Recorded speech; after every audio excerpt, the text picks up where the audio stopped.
kaupapa tino nui te matatini ki a mātou i te mea e tū ana ki konei ki Rotorua. Ki te arawa hoki, koina i te wāhi tuatahi tū te matatini me ki te Polynesian Festival.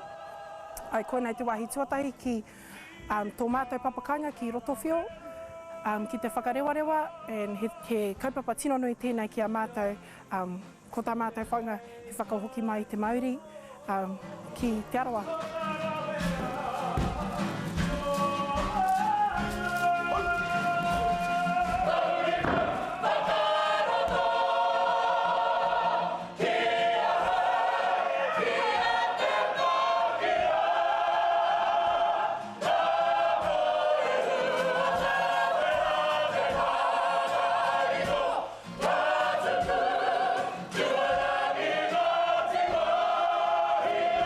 Ko tūharangi Ngāti Wāhi he hapu, o tira ko ngā whānau katoa, he pātū i te whititikau marua o mātou, ngā whānau no tūharangi Ngāti Wāhi, so koinei mātou tūhairangi, he whānau, he hapu, he iwi.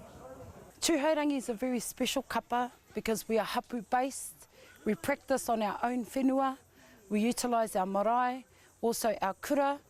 And so we're very honoured and very privileged to have these facilities available to us. But of course it is the people.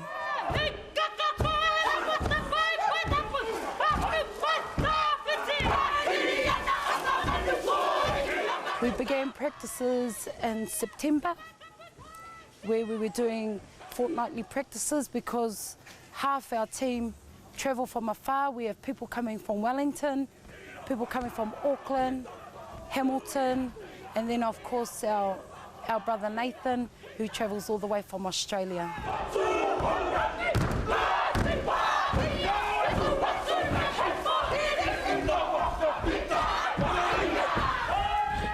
Mea tino nui, kia toa tētahi tīma mai te arawa, i te matatini, i te mea koinei tō mātou papakainga, ko te tikanga, ai, me toa tētahi o ngā kapa o te arawa.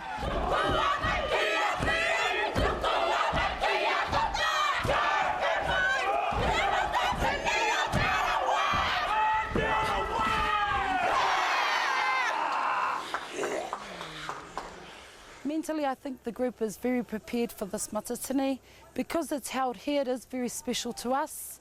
Like any hapu that takes their team to matatini, when it's on your own whenua, of course, it becomes very special to you.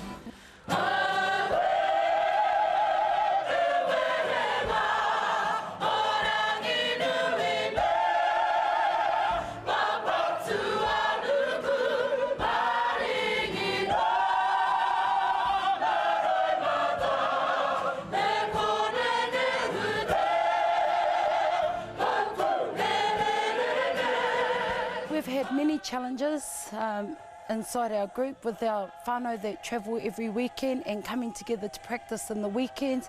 We're not able, like most groups, able to practice during the weekdays, so we save it all up for the weekend and we practice from 9 o'clock in the morning to possibly 9 o'clock at night, depending on how well we've done that day.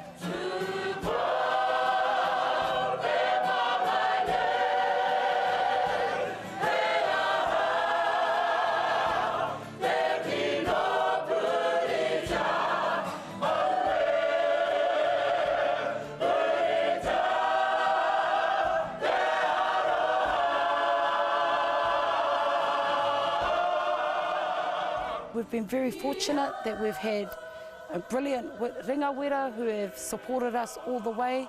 They cook for us and our kapa is well fed, as you will see. And it's been really, really lovely to be back here with our family.